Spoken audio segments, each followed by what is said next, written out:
Yesterday I It's easy. forgot to yesterday I forgot to record the session, so that's why I want to recap it again. Okay, so yesterday we started again from the interpreter of Python PVM and JVM. Okay, okay. So yeah, whenever we write a program, okay, it is in a binary code. So we need to sorry, it is we will write in high level language, right? It is in English, so we have to convert it into bytecode. Okay, to bytecode.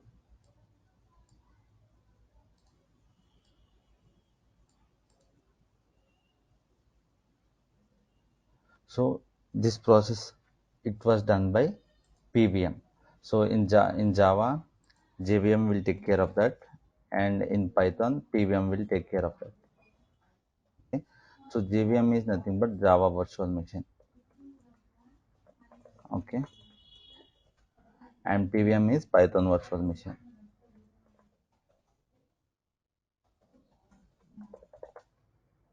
So whenever we write a Java code, we will write with extension dot Java dot Java. Okay, so this Java program is compiled by a compiler. It was compiled by a compiler.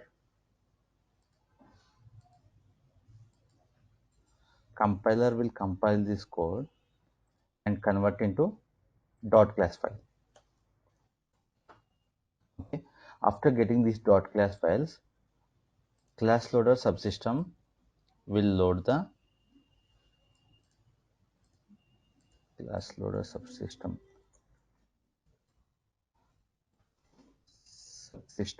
will load all the compiled classes.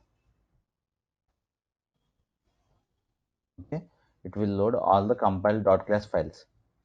Okay. After loading all these dot class files, now JVM will allocate the memory according to the.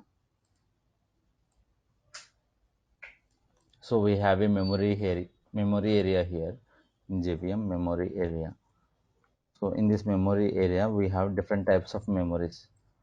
Roughly we have four types of memories here. Okay. So one is PC registers, second one is stack, heap, and some other memory area. Okay. So here we have to consider mostly heap and stack. Heap and stack are the most commonly used memory areas. Okay, so heap, whenever we create an object creations will happen in heap area. Okay, and stack, function calls will store in the stack area. Okay, so after that, after saving all the details, object creations and function calls in the stack and heap memory respectively, so here we have an interpreter. Okay, so interpreter and JIT compiler. Okay, one is interpreter is nothing but it executes the program line by line. Interpreter, this is interpreter, and this is JIT compiler is nothing but it will, for example, if I have three lines of code, it will execute these three lines of code at a time. Okay, JIT compiler nothing but it is called just in time. Okay, after after interpreting the language, after interpreting the code, at last we will get the output. Okay, this is the architecture of JVM, Java Virtual Machine. Okay, so coming to the PVM, Python Virtual Machine, compared to Java Virtual Machine, PVM is very easy. So it is some kind of complexity here in the, we find some complexity in the Java, but in PVM it is very simple. If you see the diagram, see, this is the source code. So we write the source code in .py file. Okay, for example, if I am writing some sample code, sample dot, I will write the Python code with extension .py. Okay, this is called a source code. So source code. After that, I have an interpreter. Okay, so inside the interpreter,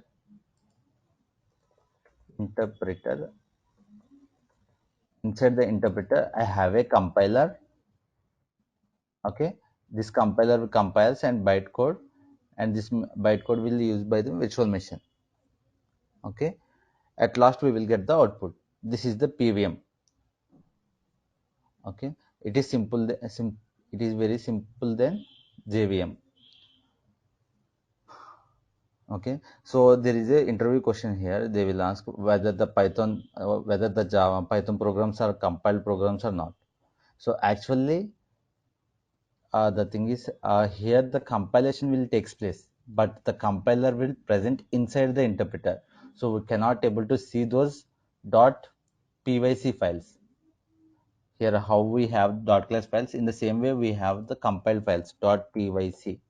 Okay, they are generated by the compiler, but here compiler present inside the interpreter, so we can't able to see these files .pyc files.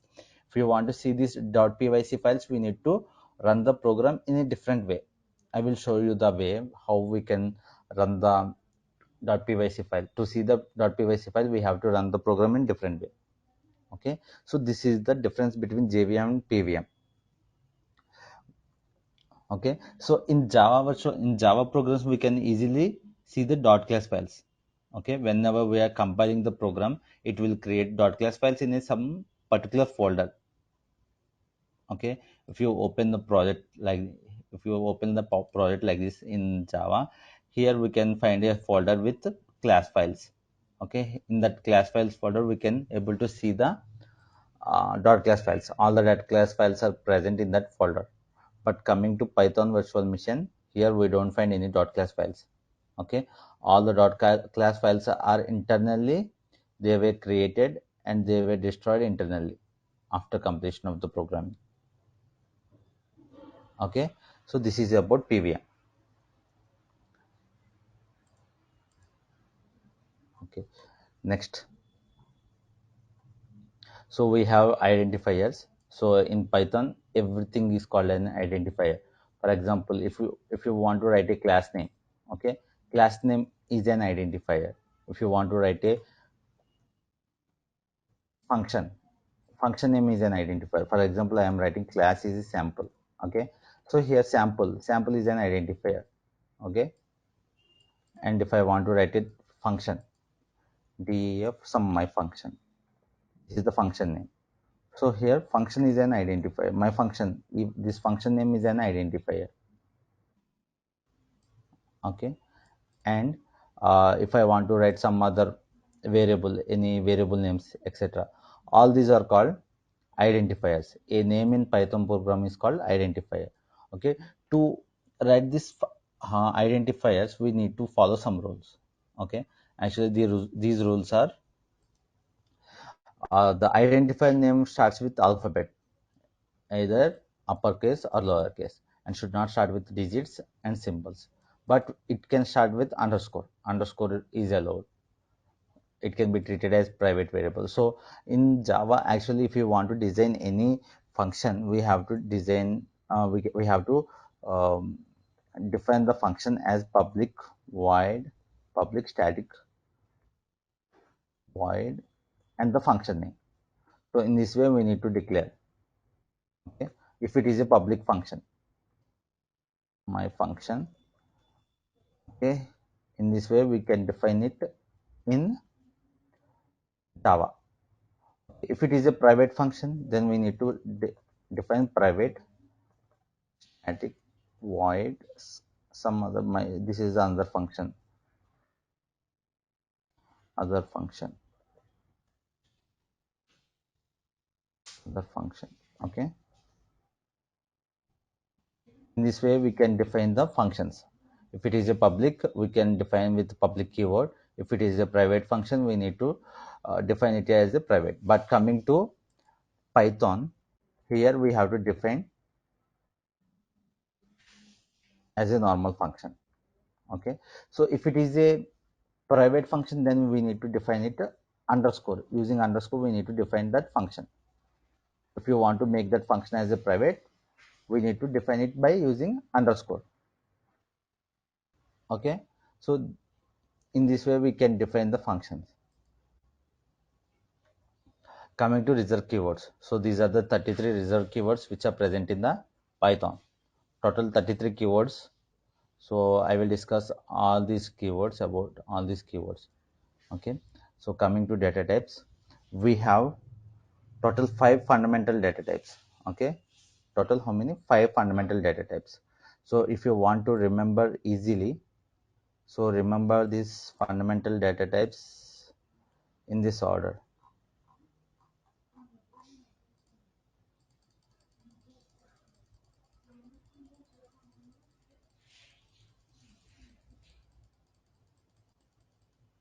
Okay, so this is the shortcut to identify the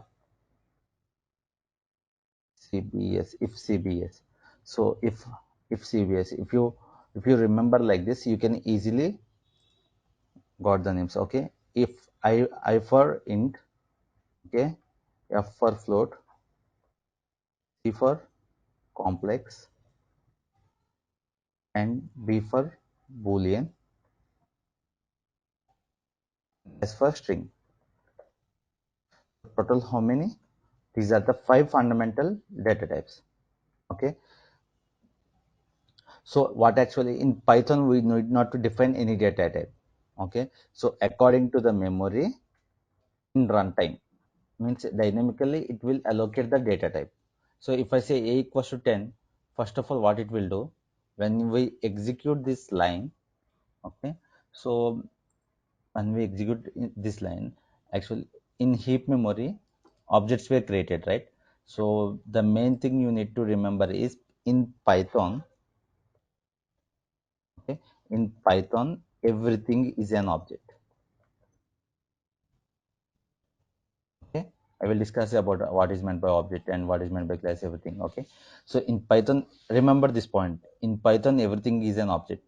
If I say a equals to 10, this is an object. Okay, for suppose s equals to some name, hello, some string, it is an object. Okay, if I define a function, this is an object. So in Python everything is an object. Okay, objects were created in the heap memory.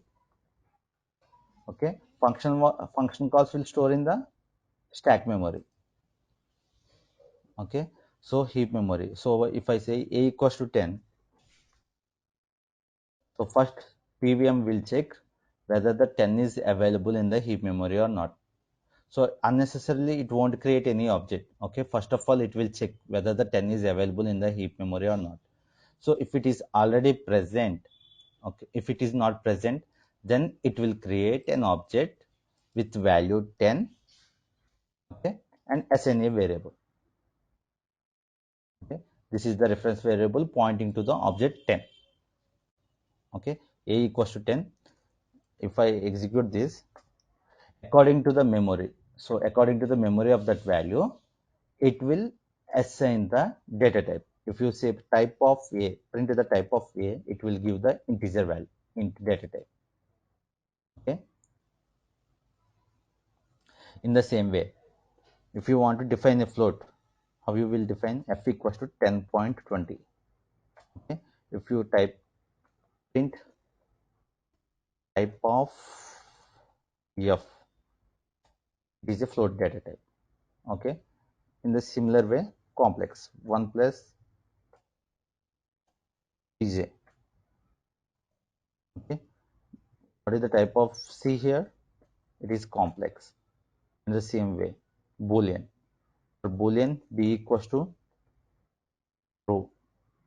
Into the type of b, it is a boolean value. At last, string hello. So if you say type of s, it will give the string data type. Okay, so these are all the fundamental data types. So here we are not assigning the data type. If you want to define in Java, if you want to define a variable, we need to mention that data type int a equals to 10. Okay, if you are providing the string, we need to provide string s equals to the value. We have to define the data type here. Okay, but in Python we need not to define any data type at runtime according to the memory size, according to the memory. So it will assign the data type. Okay, so no need to mention the data type here. Automatically, dynamically means in runtime. Okay, in runtime, it automatically assign the data type based on the memory, based on the memory of that value. Okay, up to here it is clear, right? So here I have a question. So if I have any int data type, for example, I have uh, a equals to 100. Okay, so is it possible to convert the integer data type into all these data types? So we will check. So first, so total how many data types I have? Five fundamental data types. One is integer, float. Third one is complex. Okay, and fourth one is boolean, and last one string. So first of all, I will take an integer int value. Okay, I'm taking the int value. So now I will see.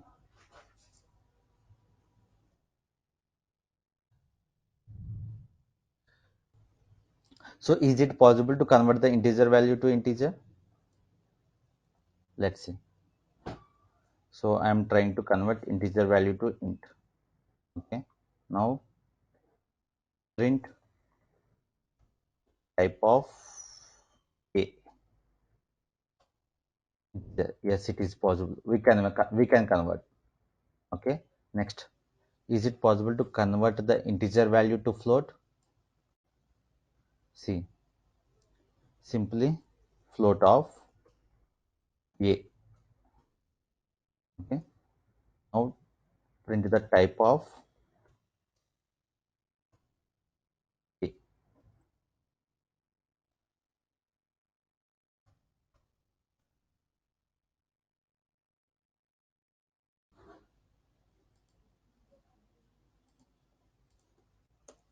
One second, my bad. Here I have to give the float of a. Sorry, here I have to give.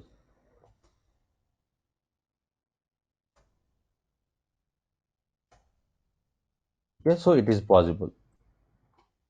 Okay, we can easily able to convert the integer data type to float data type. The next third one, is it possible to convert the integer to complex? Let's see. Int complex of a. Yes, it is possible. Okay, we are finding the cases. So next, is it possible to convert the integer to boolean?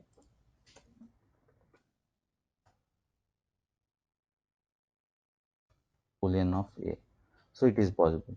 So see, boolean of 0 is always false. Okay, other than 0, if you have any number other than 0, 1 or 3 or any number other than 0, it is true. Okay, only 0 value is false. Other than 0, if I have any number, then it is true. Okay, I think float also works. I think, yeah, float is also working. Okay, so in this way we can able to convert the boolean integer value to boolean. So here it is also possible. And the last one, integer to string. Integer to string. So see, print string of a. Yes, it is possible. Okay, so totally, so integer we can convert the integer into all five fundamental data types. Okay, it is possible. Now let's see, float is it possible to convert the float data type into int, float, complex, boolean, and string? Okay, let's see. For example, the same way, I have float value. Float value is 10.20. Okay, I want to convert to integer. Int of f.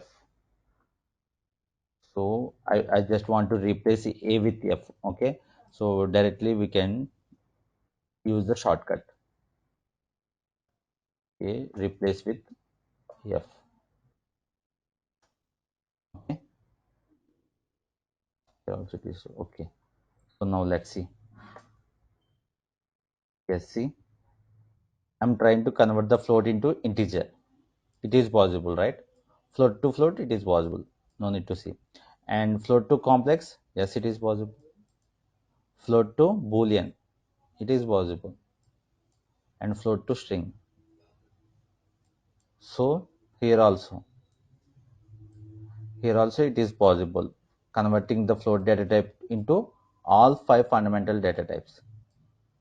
Okay, the next one is complex. So we need to check with all these data types. So here the cases are, see, if you see this table, yeah, at last, int to int is possible.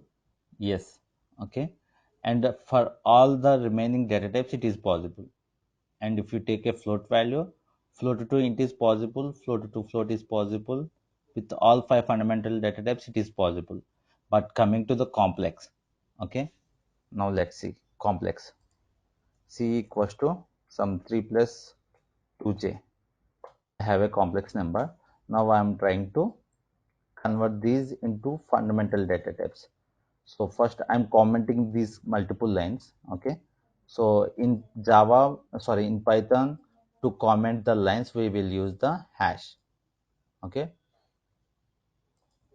cc. Now I'm trying to convert the c to integer data type. Sorry, here we need to give the c in the place of c, we need, in the place of f we need to give c, replace float. Okay, so complex variable, I am trying to complex data type into integer. Is it possible? No. Okay, next, comment this one and try with float value and comment this line. See, you can't convert complex to float, so it is also not possible to convert the complex to complex. Yes, it is. Okay, and complex to boolean. Yes, it is. And complex to string, it is possible. So out of 5 cases, only 2 cases were not possible, and the 2 cases are from integer and float. So we cannot convert the complex data type to integer and float. Apart from that, we can convert into complex boolean string. Okay, in the same way, if you see the boolean also possible. We can convert the boolean into integer, boolean into float, boolean into complex, boolean into boolean, boolean into string. It is possible. But coming to the string, okay, string, we cannot convert the string data type to integer data type. Okay, and string to float, string to complex, it is not possible. Remaining 2 cases were possible. So out of all these 25 cases, only 5 cases were not possible. Here are the 5 cases: complex to int, complex to float, and the 3 cases are string to int, string to float, string to complex. So these 5 cases, try to remember these 5 cases. Okay, so in these 5 cases we cannot convert the one data type to another data type. For the remaining 20 cases, it is fine. We can convert. Okay.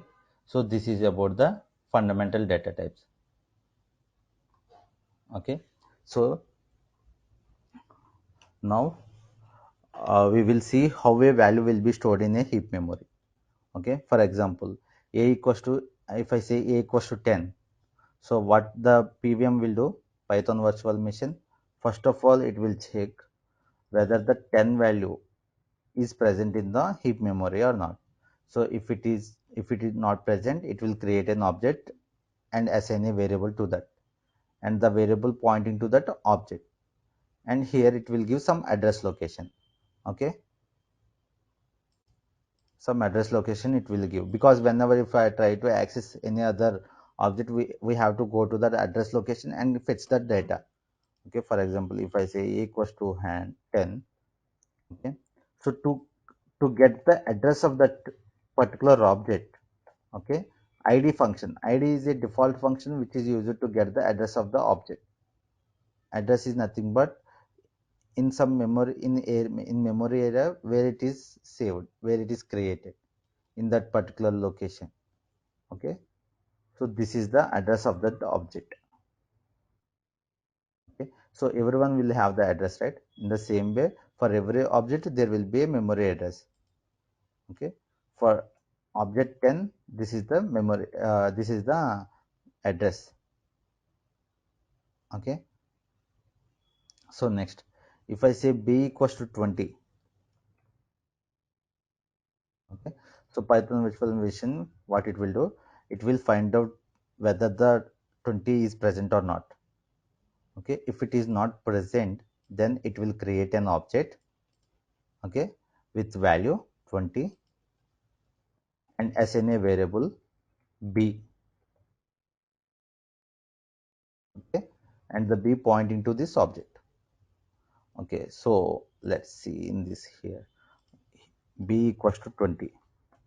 Okay, now print the id, address location of p, where it is created in the memory area. So this is the memory area. This address it was created. Okay, now if I say c equals to 10, c in this case c equals to 10, in this case Python virtual machine will check whether the 10 is present in the heap memory or not. Okay, so already we have the 10 object, so unnecessarily it won't create any extra object. Okay, directly it will assign variable c to this object, and it point out to this particular object. Okay, so whether we need to check the object is same or not, we have to print the id, print id of c.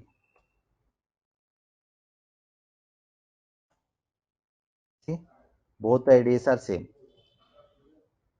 means it will not create any other object. Whatever the object is created, it just point out that object with the new reference variable. Okay, it is clear, right? Any questions here? Anyone? So if I change the value of A equals 15, then will the C still remains 10?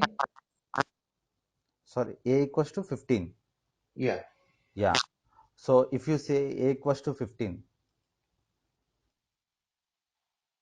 first of all it will check for, it will not check for the reference variable. Okay, first it will check for the value 15. So if 15 is present in the heap memory or not, it will check. So if there is no 15 value in the heap memory, then it will create an object with value 15. Okay, and now it has to find out the reference variable. So already reference variable a is pointing to the 10 object, object 10. Okay, so what it will do, it unassign this value to this object, and it will reassign to 15. Okay, Now let's see. So if I say print a, I will get 10. Okay, now I am assigning a equals to 50. Okay, if I say print a, now I will get 15. If I say again print a, I will get 15. And if I check the id address location of that a, print id of a,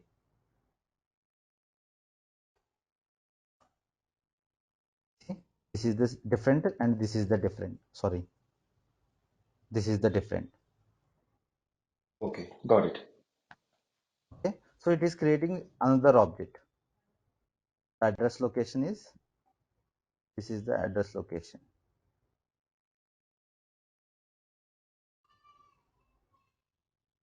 Okay, so in this way, Question. uh yes. Yes, what will be the use case or the purpose to print out the object into the memory for the heap memory? What will be the purpose? So purpose means, so see, whenever we are whenever we are downloading, whenever we are saving any picture from internet, okay, so we have to store some place, right? Why we are storing that picture in that some place? So maybe in future we have to use that object, right? So in the same way, so whenever an object is created, we have to store that in a heap memory area, because in future there might be a chance of accessing that variable. So that's why we are storing those variables in the heap memory. Okay. Is any different place to store those objects or it's only on the heap memory? No, no, no. Only in the heap memory. Okay. Yeah. So objects always creates in the heap memory. Okay. Okay. Remember this. Objects are always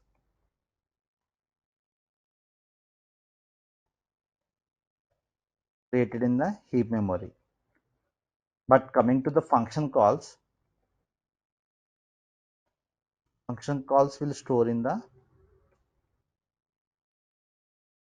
stack memory, stack memory area. Okay. You have to remember these 2 points. Very important. Stack and heap. Okay. So so in this way, in background heap memory area, the objects were created and stored in this way. Okay. So this is about the variables, fundamental data types. Okay, and coming to uh, I want to tell you about this IDE, right? So this is the Jupyter IDE. We have some other playgrounds to execute the Python programs. Okay, so these are called IDEs playground. Okay, so these are called IDEs, interactive development environment. Okay, these IDEs we will use Visualpath. Okay, Visualpath and Jupyter Notebook. Can you please go on mute? Hello. Yeah, thanks. So one is Visualpath, another one is Jupyter Notebook, and some other IDEs we have, but mostly we will use Jupyter Notebook and Visualpath. Okay. So first of all, start with Jupyter Notebook. The basics I will tell you in the Jupyter Notebook, and after getting into the programming, I will tell you in the Visualpath. Okay. So first, to install the Jupyter Notebook, I've provided a video, or else you can directly go to Jupyter Notebook. Okay, so here click on the installing Jupyter. Okay, here we have the some couple of commands here: pip install Jupyter Lab, pip Jupyter Lab, and pip install Notebook Jupyter Notebook. Okay, open the command prompt cmd and execute these commands line by line. Okay, these four commands is enough. Okay, after executing these four commands, Okay, if you try to search Jupyter notebook, you will get like this. Okay, now how you open this Jupyter notebook? Simple. For example, I've created a folder some in other location. Okay, so for example, I've created a folder in a particular area. For example, I've created a folder some other location where if I create a folder here, code code, okay, with the name code, I've created a folder. Okay, here I have to store all the Jupyter notebooks here. Okay, what I will do in simple, open the command prompt cmd. Okay, so by default command prompt will point out to C drive. Okay, so and where is our folder? Folder is present in the D drive, right? So now I need to redirect to D drive. D colon. This is the command to redirect to D drive. See, now it is in D drive. So where I have to go after D drive, I need to go to the code folder. Okay, click on CD code. Okay, now it is entered into the code folder. After entering into the code folder, simply type Jupyter notebook.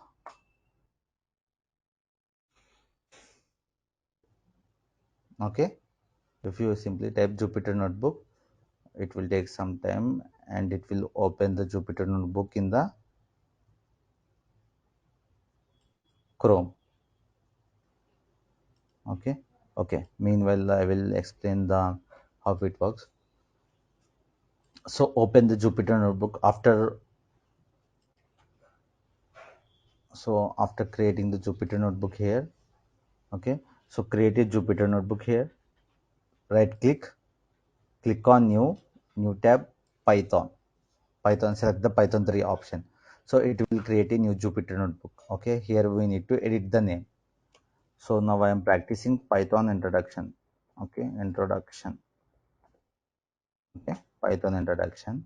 So rename the file name, and here if you this this Jupyter notebook we can do Python coding and also the HTML coding we can do.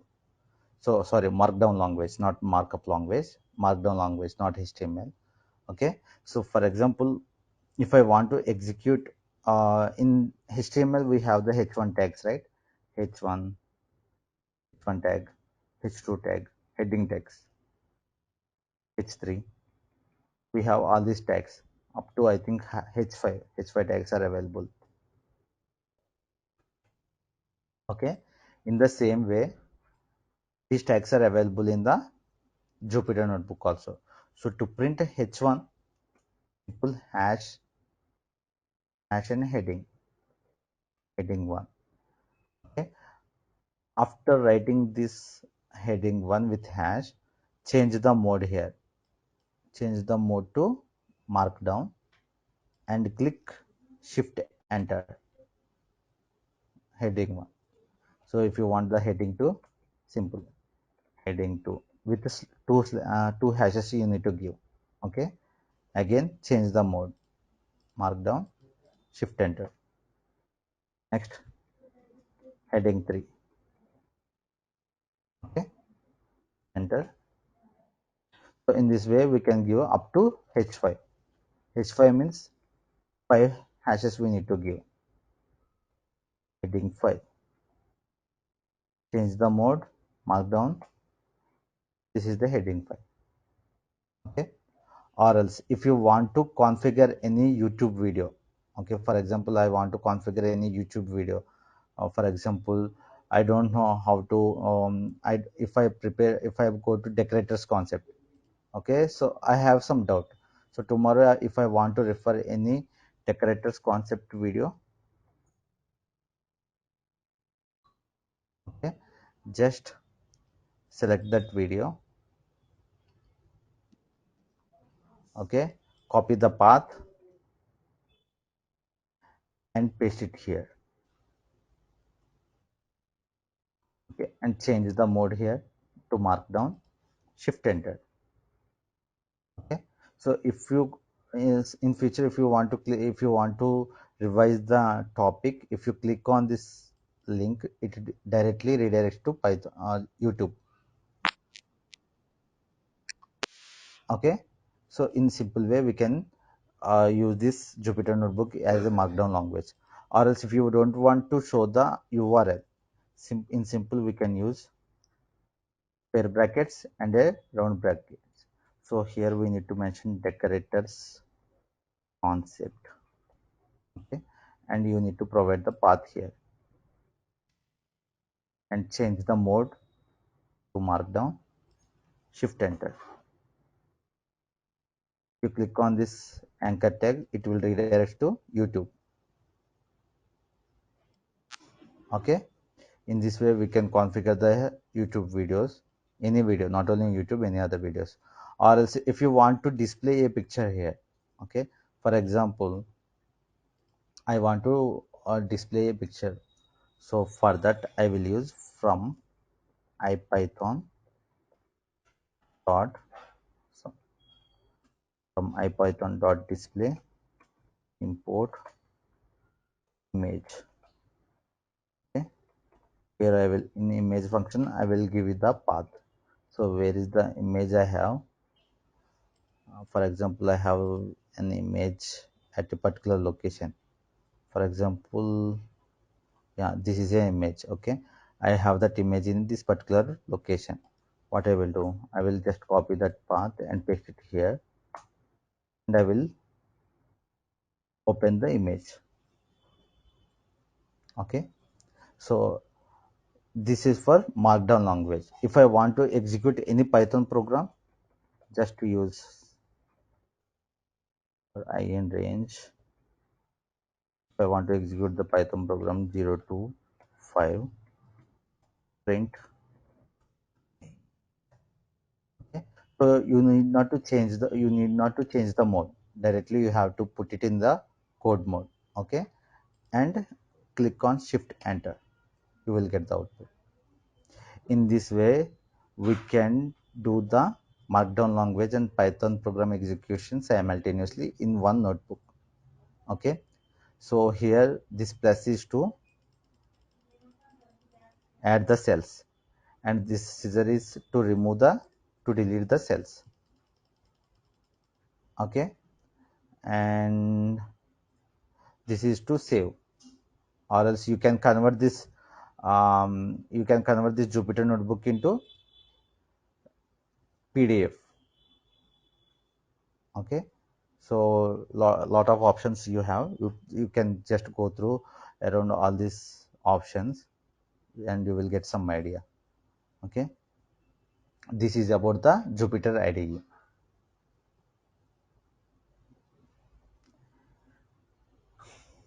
Okay, any doubts? So just try to install this Jupyter Notebook software in your PCs and try to execute some small Python codes. Okay, up to I told you the fundamental data types, right? Try to execute those programs in the Jupyter Notebook. Okay, yeah, that's all.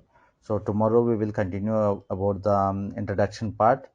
So tomorrow we will finish the introduction part. Okay, and any questions up to here? If we are good, we can close the session now. If you don't have any doubts.